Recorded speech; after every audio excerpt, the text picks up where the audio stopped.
한 주간 잘 지내셨습니까, 여러분? 네, 잘 지내셨어요. 너무 반갑습니다. 또 이렇게 지난주에도 봤지만 또 한 주 잘 지내고 이렇게 반갑게 보니까 너무 또 반가운 것 같습니다. 옆 사람들과 우리 한번 인사해 볼까요? 한 주 잘 지내셨습니까? 오늘도 은혜 받읍시다. 우리 한번 인사해 주시고요. 말씀을 보도록 하겠습니다. 하나님께서 우리에게 주신 말씀은 야고보서 5장 13절부터 18절까지 말씀입니다. 야고보서 5장 13절부터 18절까지 말씀입니다.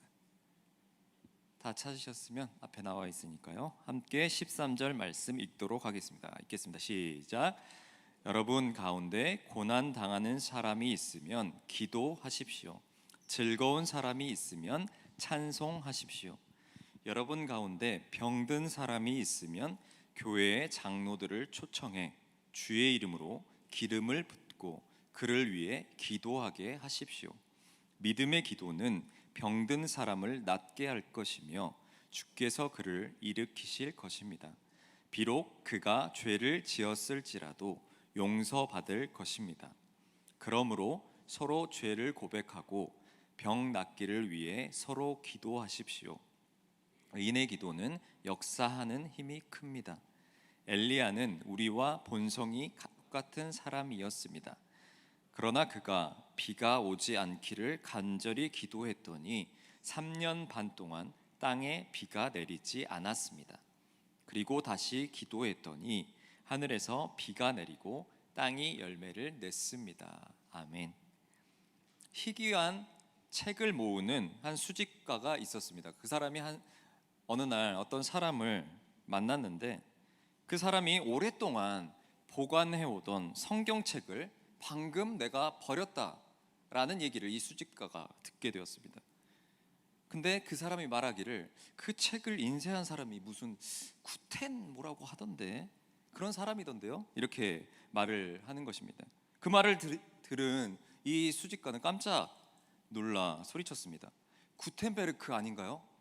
라고 얘기하는 겁니다. 아니 당신은 지금 인류 역사상 가장 위대한 구텐베르크가 만든 그 성경을 쓰레기통에 버린 것입니다. 얼마 전 그 구텐베르크가 만든 그 책이 경매에서 무려 400만 달러에 팔렸다고요. 이렇게 너무 안타까운 마음에 소리쳤습니다. 그런데도 이 사람은 별로 아쉬워하는 기색 없이 이렇게 대답했습니다. 근데 제가 버린 그 책 아마 10센트도 못 받을걸요. 왜냐하면 그 책에 마틴 루터라는 친구가 막 낙서를 했거든요. 사랑하는 뉴이브 청년 여러분, 오늘 우리는 믿음의 기도를 경험하라 라는 제목으로 말씀을 나누려고 합니다. 여러분께서 방금 들으셨던 이 외화처럼 우리가 어떤 물건의 가치를 제대로 알지 못하면 엄청난 보물과 같은 그러한 물건을 눈앞에 두고도 쓰레기 취급하면서 내다 버릴 수 있는 것입니다.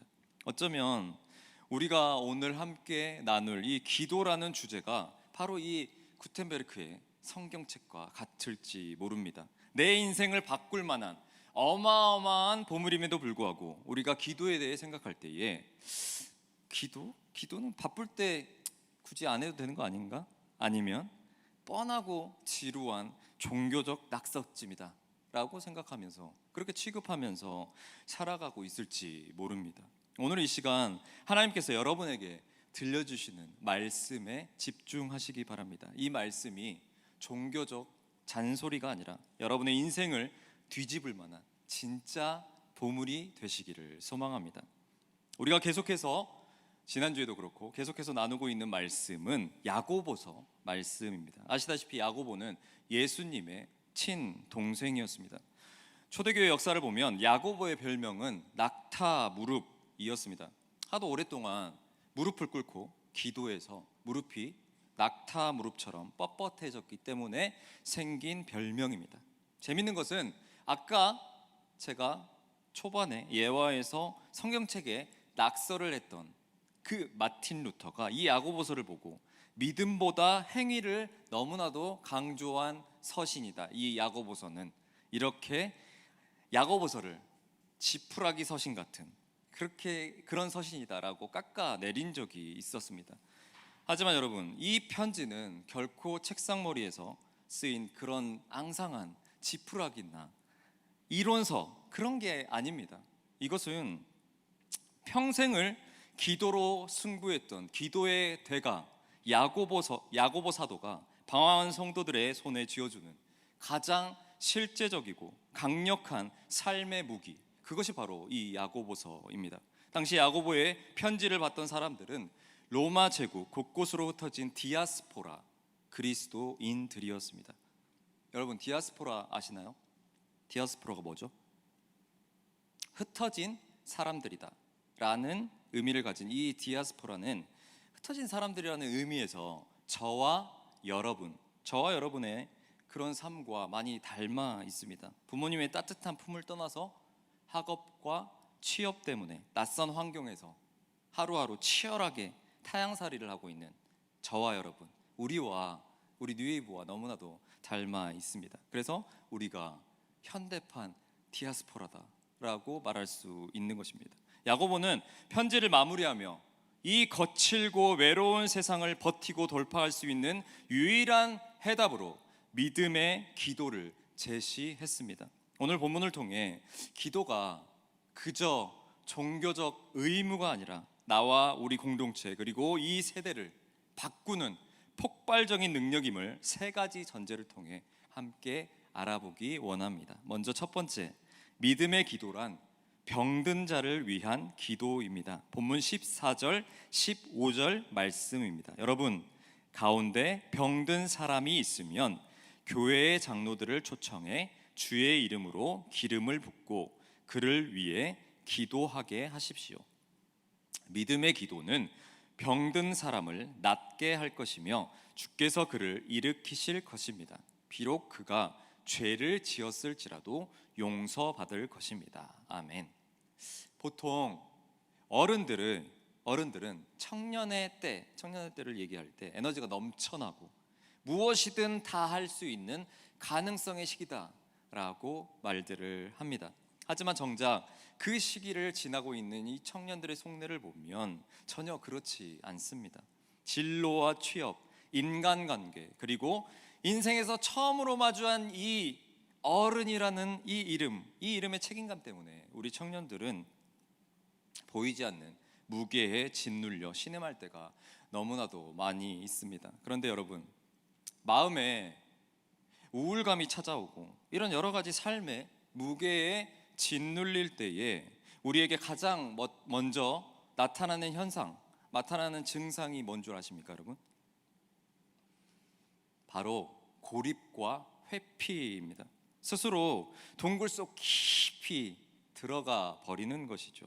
아무도 만나지 않고 해야 할 일도 미루고 혼자 끙끙 앓는 것입니다. 과거에는 병이라고 하면 그저 감기에 걸리거나 질병에 걸리는 육체적인 질병만을 생각했습니다. 하지만 오늘날 우리가 마주하는 병들은 결코 그렇지 않습니다. 육체의 아픔을 넘어서서 정신적으로 힘든 마음, 우울과 공황, 도무지 내 힘으로 해결할 수 없는 영적인 무기력까지 모든 것을 다 포함하는 단어가 바로 요즘에 말하는 병입니다.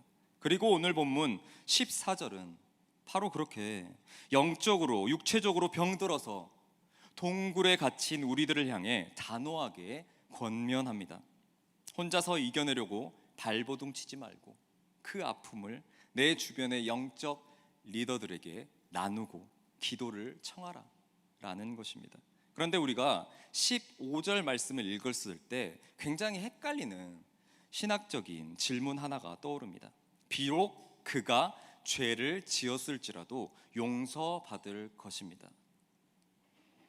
존 칼빈을 비롯한 종교 개혁자들은 성경을 바탕으로 죄를 사하는 권세는 오직 예수 그리스도 한 분께만 있다라고 못 박았습니다. 누군가의 중보기도가 주술적인 주문이 되어서 내 죄를 대신 지워줄 수 없다라는 것입니다. 그러나 고대 유대 사회에서는 영적인 어려움, 교만함, 숨겨진 번제와 육신의 질병, 이 모든 것을 하나로 묶어서 생각했었습니다. 내가 죄의 늪에 빠져 영적으로 완전히 다운되면 스스로는 도저히 그 늪에서 빠져나올 힘이 없습니다. 하나님 앞에 나아갈 수도 없고 기도할 입술도 떨어지지 않습니다. 바로 그때 내 아픔을 공동체의 리더와 지체들에게 털어놓고 함께 기도의 손을 잡는 것입니다. 그럼 어떤 일이 일어날까요? 나를 위해 눈물 흘리며 부르짖는 리더들의 기도 소리를 들을 때 비로소 굳게 닫혀있던 내 마음의 빗장이 풀리기 시작합니다. 아, 하나님이 여전히 나를 사랑하시는구나. 나를 위해 이렇게 울어주는 사람이 있구나. 그것을 깨닫는 순간 마침내 스스로 하나님 앞에 참된 회개의 자리로 나아가게 되는 것입니다. 즉 공동체의 믿음의 기도가 참된 회개를 이끌어내고 그 결과로 하나님께서 죄의 사함과 치유의 은혜를 베푸신다라는 뜻입니다. 본문 14절 말씀의 주석을 보면 기름을 바른다라는 것은 영적인 위로와 함께 의학적 치료를 병행하는 것을 의미했습니다. 여러분, 우리의 신앙은 현실을 무시하는 맹신이 아닙니다. 당연히 의사가 권장하는 의학적 치료와 전문적인 상담을 적극적으로 받아야 합니다. 그러나 내 영혼과 육신을 진짜 고치시고 일으키시는 분은 오직 하나님이시다 라는 그 믿음이, 그 사실을 믿는 그 믿음이 있어야 하는 것입니다. 그리고 공동체에 기도를 요청해야 합니다. 나를 하나님과 연결해주는 이 공동체의 중보기도가 바로 죽어가는 나를 살리는 진짜 믿음의 기도이기 때문입니다. 그런데 여러분, 오늘 야고보가 던지는 이 권면에는 아주 중요한 전제 하나가 숨어 있습니다. 병든 자들에게 리더를 찾아가 아픔을 나누고 기도를 청하라 라고 외쳐본들, 정작 그 사람들이 만나는 교회의 리더들이 안전하지 않다면 아무런 능력이 나타나지 않는 것입니다. 목회자인 저를 포함해서 우리 뉴웨이브의 장로님들, 권사님들, 집사님, 회장님, 순장님들, 팀장님들까지 많은 뉴웨이브의 리더들이 있습니다. 과연 우리는, 리더들인 우리는 누군가 나를 찾아와 자신의 눈물과 아픔을 털어놓을 때 그 말을 온전히 들어줄 만한 안전한 리더가 맞습니까? 누군가가 눈물로 고백한 그 아픔의 이야기들을 기도의 제목이라는 핑계로 다른 사람들에게 너무 쉽게 가십거리로 넘기면서 그 사람에게 잊지 못할 그러한 상처를 주고 있지는 않느냐라는 것입니다. 만약 교회가, 공동체가, 우리 뉴웨이브 공동체가 그런 곳이라면 어느 누구도 자신의 병든 모습을 드러내지 않을 것입니다. 그저 완벽한 척 가면을 쓰고 바짝 메마른 채 서서히 영적으로 죽어갈 것입니다. 믿음의 기도가 살아있는 공동체는 아픔을 편견 없이 온전히 들어줄 수 있는 곳, 내 연약함이 결코 약점이 되지 않을 것이라는 단단한 신뢰가 있는 곳, 그리고 그 아픔을 가슴에 안고 주의 이름으로 함께 울며 기름을 발라줄 수 있는 따뜻한 무릎이 있는 곳, 그곳이 교회 공동체인 것입니다. 사랑하는 뉴웨이브 여러분, 홀로 동굴 속에 갇혀 있다면 오늘 용기를 내어 리더들에게 기도를 요청하십시오. 그리고 우리 뉴웨이브의 모든 리더분들은 내 지체가 언제든 찾아와 기댈 수 있는 가장 안전하고 푸근한 기도의 품이 되어 주시기 바랍니다. 우리가 서로의 아픔을 들어주고 함께 무릎을 꿇을 때 비로소 죽어가는 영혼이 살아나는 믿음의 기도의 능력을 경험하게 될 줄 믿습니다. 두 번째, 믿음의 기도란 서로의 허물을 위한 기도입니다. 본문 16절 말씀입니다. 그러므로 서로 죄를 고백하고 병 낫기를 위해 서로 기도하십시오. 의인의 기도는 역사하는 힘이 큽니다. 16절 말씀은 우리에게 한 걸음 더 나아간 파격적인 도전을 던집니다. 서로의 죄를 고백하고 병 낫기를 위해 서로 기도하라라는 것이죠. 사랑하는 여러분, 우리는 감정에 치우쳐서 누군가에게 내 이야기를 했다가 시간이 지나고 나서 후회한 적이 참 많이 있습니다. 그래서 우리는 죄를 고백한다는 것의 진짜 의미를 지혜롭게 분별해야 합니다. 구체적이고 치명적인 나의 죄들, 예를 들어서 내가 어제 어떤 죄를 지었어 라고 말하면 안 되는 것입니다. 저에게도 그런 말은 하면 안 되겠죠. 왜 그런지 아십니까, 여러분? 우리 인간은 어느 누구도 누군가의 죄를 듣고 완벽하게 비밀을 지켜주거나 편견 없이 그 사람을 대할 만큼 성숙하지 않기 때문입니다. 그런 내용들은 오직 하나님께 고백해야 하는 것입니다. 그렇다면 공동체에서 서로 고백하라라는 것은 무슨 내용일까요? 그것은 어떤 행동들을 계속 나열해라가 아닙니다.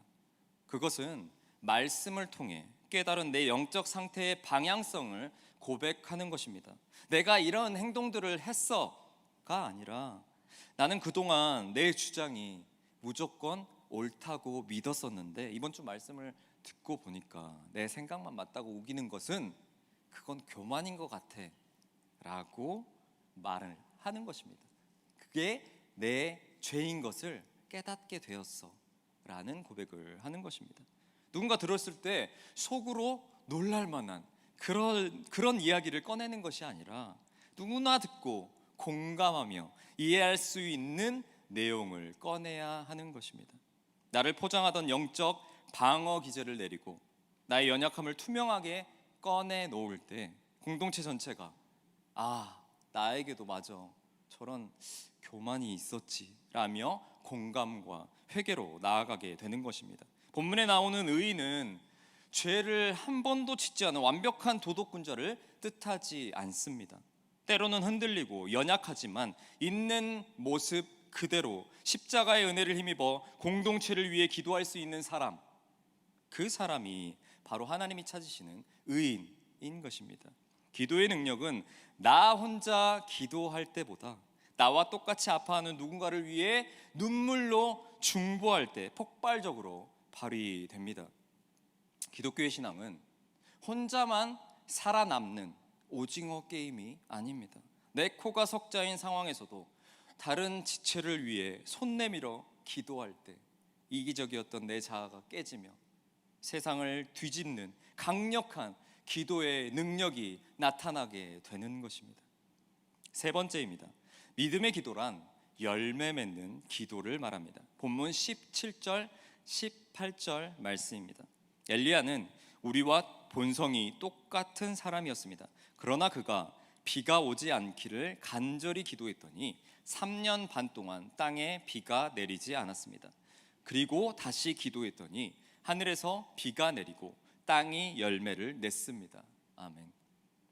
야고보는 이 중보 기도의 강력한 파괴력을 증명하기 위해서 위대한 이스라엘의 선지자 중 한 명인 엘리야를 등장시켰습니다. 당시 이스라엘의 상황은 굉장히 암울했습니다.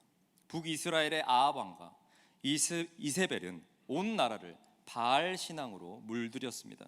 여러분, 바알이 무엇입니까?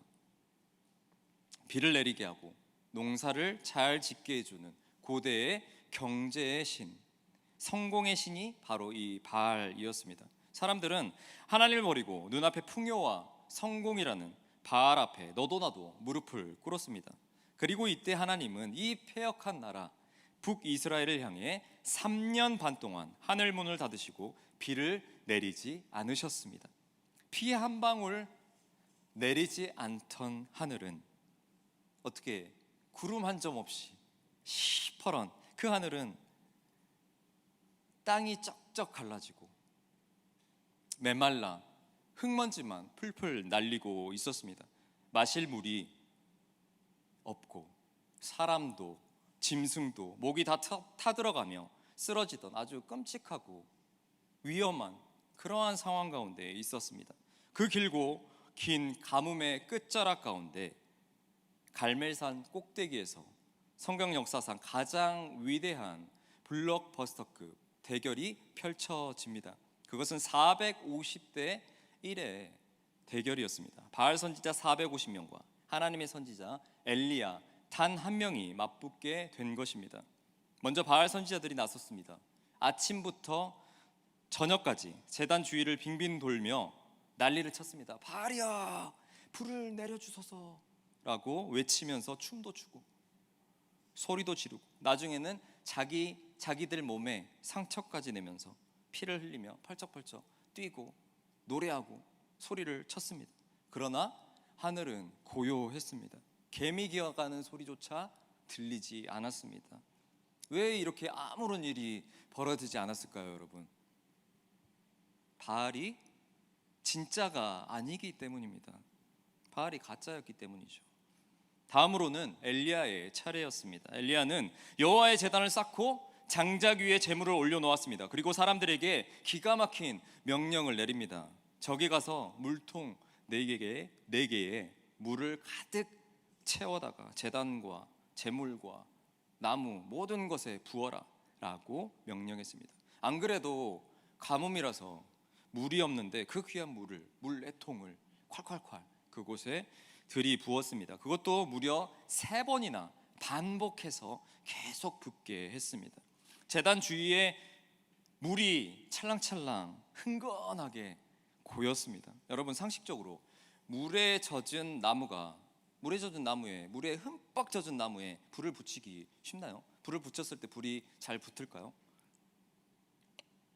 붙지 않겠죠. 그런데 엘리야가 하늘을 향해 2손을 들고 기도하는 그 순간 하늘에서 불이 내렸습니다. 그 불은 제물과 제단, 그것도 모자라서 돌덩이와 흙, 심지어 도랑에 찰랑거리는 물까지 혀로 할 듯이 싹 다 태워버렸습니다. 완벽하고도 압도적인 승리였습니다. 대결이 끝났습니다. 보통 영화 같으면 여기서 엘리야가 승리했기 때문에 영웅처럼 망토를 휘날리면서 멋지게 산을 내려와야 하지 않겠습니까? 그런데 엘리야는 그렇게 하지 않았습니다. 이 어마어마한 영적 전투에서 승리한 직후 엘리야는 사람들의 환호를 뒤로 한 채 다시 갈멜산 꼭대기로 뚜벅뚜벅 걸어 올라갔습니다. 그리고 땅바닥에 털썩 주저앉아 자기 얼굴을 2 무릎 사이에 쿡 파묻습니다. 몸을 동그랗게 웅크리고 마치 상고를 겪는 여인처럼 온몸을 쥐어짜며 기도하기 시작했습니다. 한번 기도하고 그러고 나서 사환에게 물었습니다. 비구름이 오나 보고 와라. 비구름이 오나 보고 와라. 안 오면 또다시 무릎에 얼굴을 묻고 부르짖고 이것을 7번이나 계속해서 반복했습니다. 여러분, 엘리야의 이 기도는 단순히 하나님, 불도 내렸으니까 이제 농사를 위해 비 좀 내려 주십시오 라는 가벼운 기우제가 아닙니다. 그것은 세상의 성공이라는 바알 우상에 빠져 쩍쩍 갈라지고 메말라버린 조국과 민족의 영혼을 살려달라는 피를 토하는 영적 전투요, 목숨을 건 중보 기도였습니다. 열왕기상 18장 37절을 보면 엘리야 기도의 핵심이 나옵니다. 여호와여, 내게 응답하옵소서. 주는 하나님이신 것과 주는 그들의 마음을 되돌리키심을 알게 하옵소서.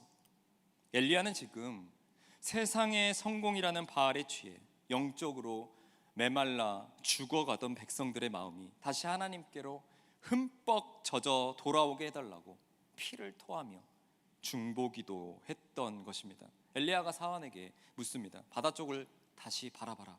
무엇이 보이느냐? 그때 사환이 아무것도 보이지 않습니다. 엘리야는 실망하지 않고 7번이나 다시 엎드려 반복해서 기도합니다.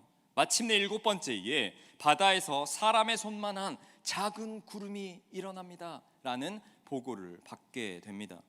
그 작은 구름은 순식간에 하늘을 덮고 3년 반 동안 닫혀있던 하늘문을 찢으며 메마른 땅에 폭우를 쏟아냈습니다. 죽음의 땅에 생명의 열매가 맺힌 것입니다.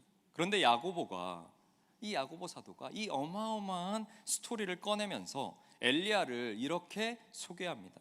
엘리야는 우리와 본성이 똑같은 사람이었습니다. 실제로 열왕기상 19장을 보면 갈멜산에서 그 엄청난 승리를 거뒀던 이 엘리야가 이세벨의 협박에 멘탈이 무너져서 광야로 도망칩니다.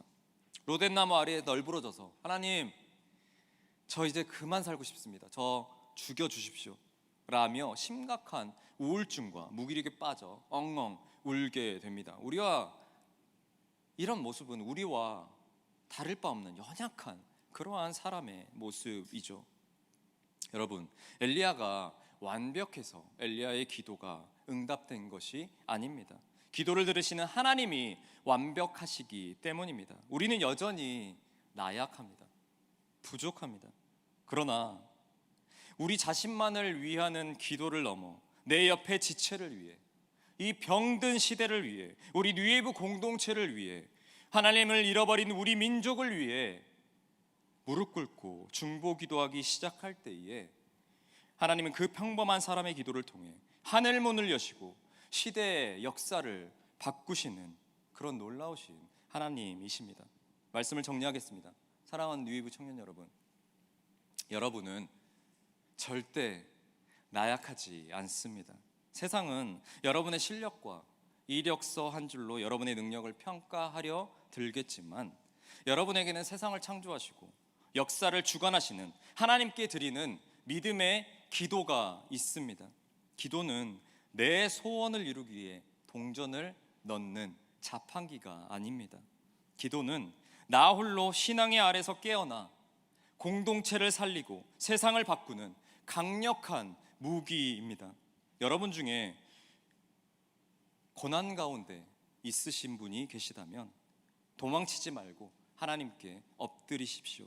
홀로 깊은 상처와 번아웃에 빠져 있으신 분 계시다면 우리 뉴웨이브 공동체 앞으로 나와 함께 기도의 손을 모으십시오. 여러분의 그 진실한 기도가 서로를 어둠의 늪에서 건져낼 것입니다. 더 나아가 이 어둡고 패역한 시대, 세상의 성공이라는 바알 앞에 영적으로 쩍쩍 갈라져 버린 이 메마른 이 세대를 향해 엘리야처럼 기도하십시오. 엘리야처럼 연약하고 흔들리는 우리라 할지라도 우리가 서로를 위해 눈물로 중보하는 바로 그곳에 하늘문이 열리고 폭포수 같은 은혜의 담비가 가득 넘치게 될 것입니다. 오직 하나님의 능력을 신뢰하며 서로를 위해, 서로를 향한 중보기도로 하나님 부어주시는 은혜의 담비를 경험하시는 이번 한 주 되시기를 간절히 소망합니다. 기도하겠습니다. 살아계신 하나님 아버지, 오늘 야고보서 말씀을 통해 믿음의 기도가 가진 폭발적인 능력을 다시금 깨닫게 하시니 감사드립니다. 주님, 진로와 취업, 인간관계와 삶의 무거운 책임감 때문에 스스로 동굴 속에 고립되어 신음하는 우리 뉴웨이브 청년들을 이 시간 찾아가 주시옵소서. 영적으로, 육체적으로 지쳐서 병든 영혼들이 더 이상 홀로 아파하지 않고 기꺼이 이 공동체 앞에 나와 기도의 손을 내밀 수 있는 용기를 허락하여 주옵소서. 이번 한 주를 살아갈 때에 우리가 서로의 손을 잡고 닫혔던 하늘문을 열게 하시고 우리의 삶과 이 땅 가운데 폭포수 같은 은혜의 담비가 쏟아지는 기적을 경험하게 하옵소서. 우리의 참된 치유자 되시는 예수 그리스도 이름으로 기도드립니다. 아멘.